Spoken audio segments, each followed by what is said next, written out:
That 1930s guy here from downtown Grand Forks, North Dakota. And as you look at the scene, you're probably thinking, oh, it must be January, February, March, December. No. Actually, it's Easter Day 2022, which if you look at a calendar, falls on April the 17th. And yes, we're getting a snowstorm. It is below 30 degrees. The other day actually was a record low of 8 degrees in the morning here. But what does this have to do with the 30s, you say? Well, North Dakota in the 1930s was arguably the most radical, politically radical state in the nation. It had some very radical politicians. It had a battle for the governorship, not in an election, but in a governor who refused to leave his office. And a lot of people backed him, and there was a sort of dual governorship going on, illegal dual governorship going on in 1934. And we're going to talk about that. Here I am. And we're also going to talk about the effects of the Dust Bowl period here, which was very significant. One of the worst hit states, at least in the Northern Plains was definitely the most affected state.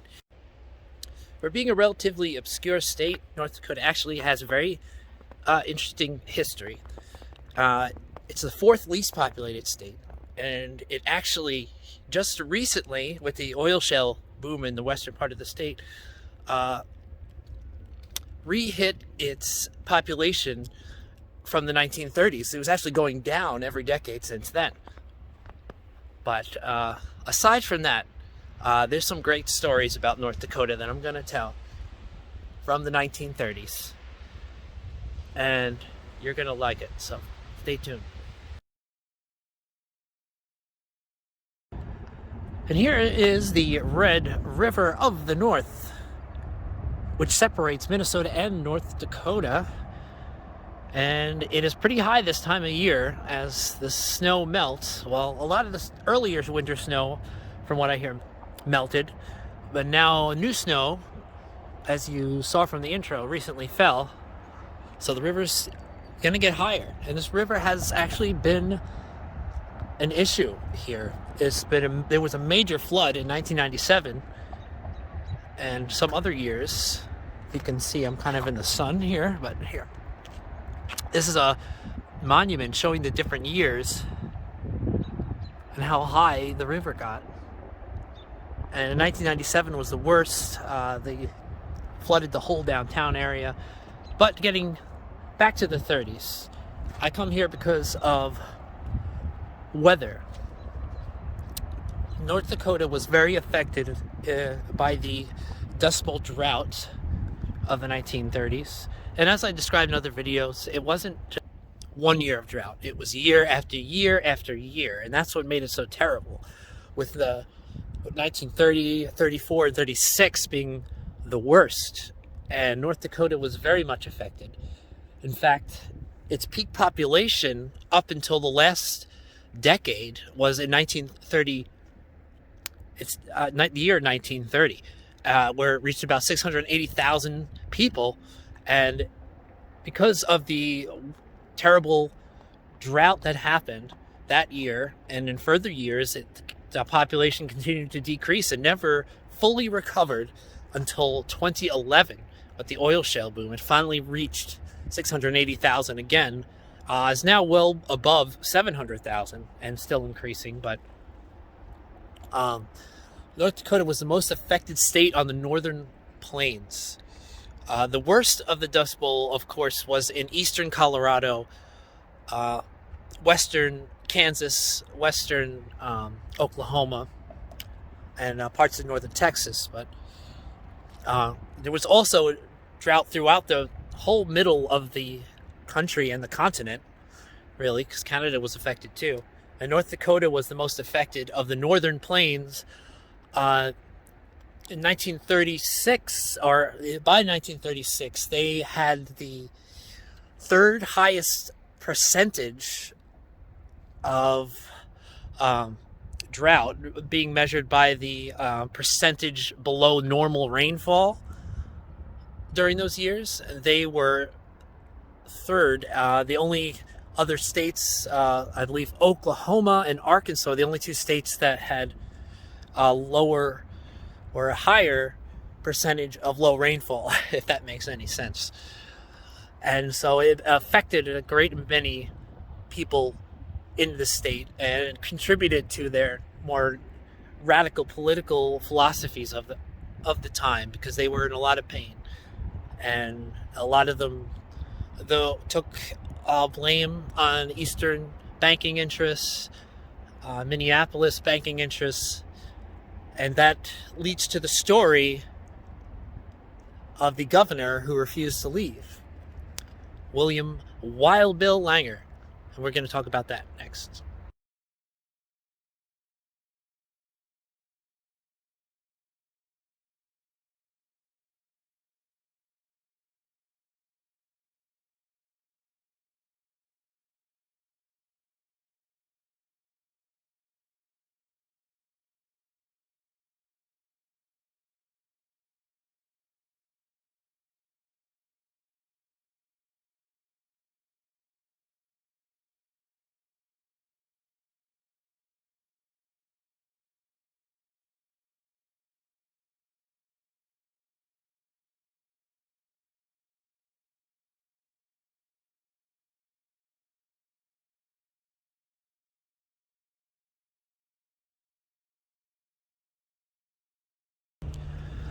I'm now at the University of North Dakota in Grand Forks, North Dakota.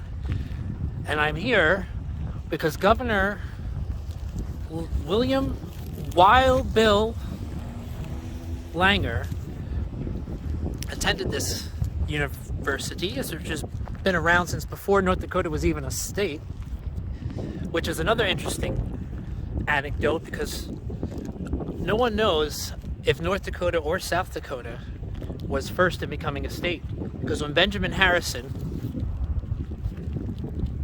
signed the documents officially making North and South Dakota states on November 2nd, 1889, he purposefully did refuse to tell anyone which one he signed first. So to this day, we do not know which state was first. But anyway, now William Langer, who was born in Dakota Territory, later to become governor, was part of the radical political environment of early North Dakota in the early 20th century.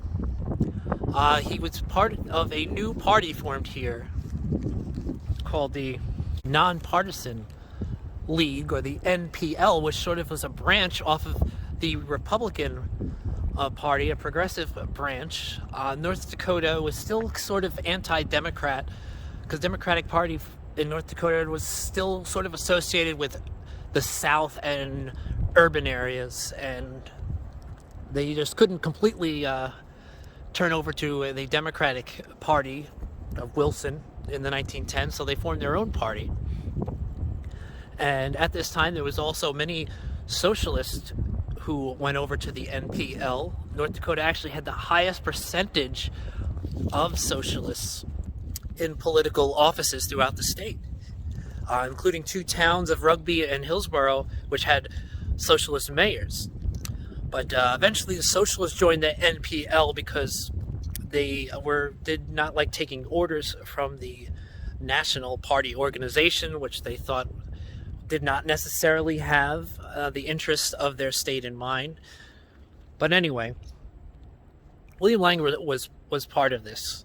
And this movement created a state bank in 1919 to help local farmers, as people such as William Langer believed, in his own words, that the Minneapolis banking interests were treating North Dakota and its largely rural farm population as a colony, and wanted them to have their own banks to depend on instead of the closest major city in the United States to North Dakota, which would be Minneapolis, and the many grain companies that had their headquarters there. So he was known as a man of the people. He did make enemies among more conservative elements and business interests, banking interests, I should say. So while he was governor, he also did things like he had a moratorium on foreclosures on farms, which were rampant in the early Great Depression.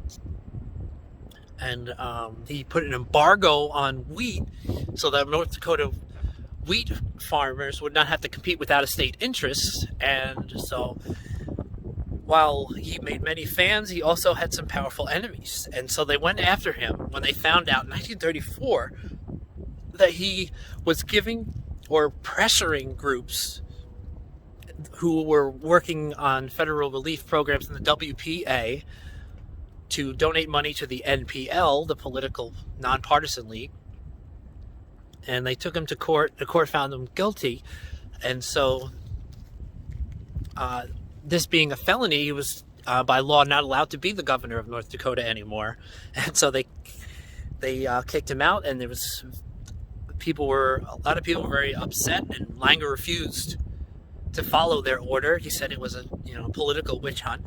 And so he locked himself in the governor's mansion, called the National Guard out of North Dakota to defend the mansion and prevent anyone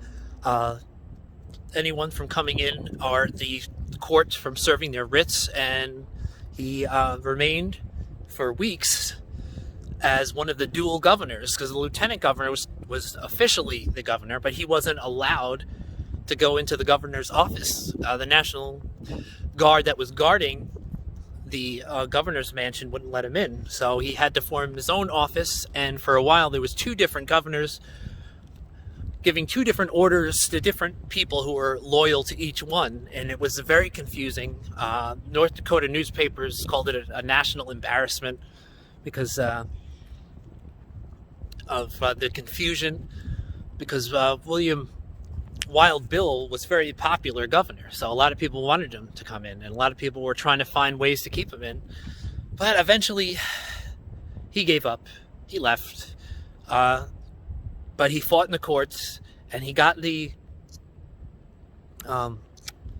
charges thrown out eventually. He was acquitted of everything. He was actually originally sentenced to 18 months in prison, which he got out of, and he ran for governor again in the next election in 1936 and won, and eventually became a longtime senator here, fighting for progressive causes, but he was more associated later on with isolationism. He was against America's, originally against us helping anybody involved in World War II, and even after the war was against the United States being in the United Nations, and wanted us to pretty much go our own way. And he was part of a very radical movement here in North Dakota, which a lot of people, non-North Dakotans, probably had no idea existed in this largely rural state.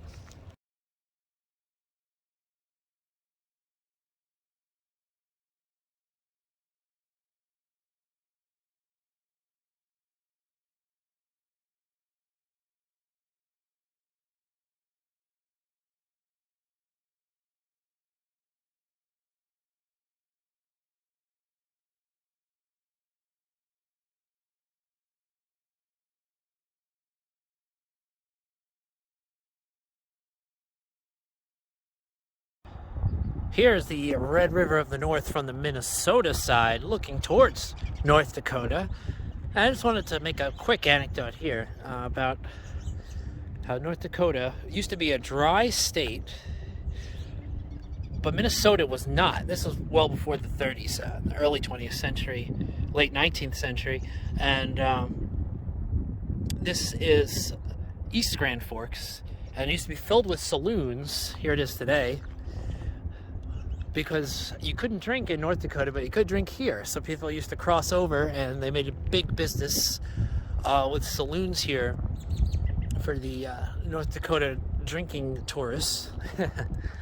And here's the river. As I said, is a bit high this time of year, and you can see with this sign down here, there's normally a pathway down there by that sign, but it's pretty high. Trees are a bit covered. That's really the only natural disaster risks they have in this section of the country. Not too many tornadoes, and it's in the middle of the continent, so there's no hurricanes or earthquakes, never, but they do have floods. And it's because of the flat land here. It does cause problems sometimes. And here is an old rotary rail switch. I don't know if that's the right word, but there used to be a railway bridge here, and that used to turn around so that ships could get by. It would turn the rail, to turn the bridge with the rails around. If you can see.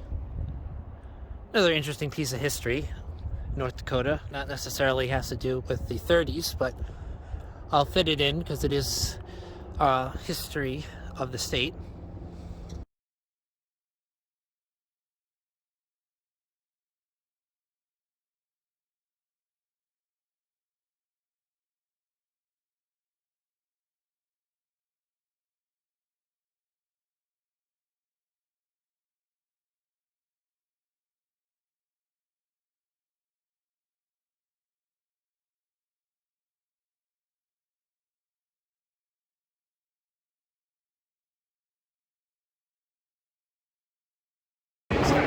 I am now in downtown Fargo, the most populated city in North Dakota. This is the largest building in Fargo, only second to the state capitol building, which I just learned is actually a law in this state that the state capitol has to be the tallest building. So they were not able to build this RDO building, as it's called, any taller, which is interesting. And it's a very nice city. North Dakota is a very nice state. Nice people here.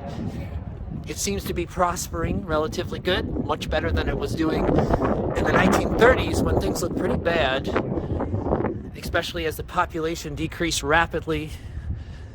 And as I said, didn't recover until just these past 10 years.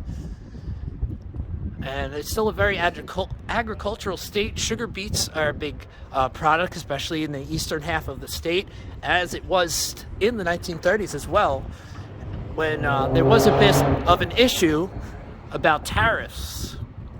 There was a fight because states like North Dakota and Minnesota made a lot of money off sugar beets to produce sugar, and people in the Philippines, and which was part of the United States at that time, and it was pretty windy here. North Dakota is also known for its wind. And Cuban sugar interests were always trying to fight to lower the tariff so they could make more money for their, not only their companies, but the people of Cuba and Philippines, which were also suffering from the Depression in the 30s and needed to make more money for their provinces. I will end this here. I may do more videos on North Dakota. Live here. I did briefly live here. It's a very interesting place, and it does have a lot of history.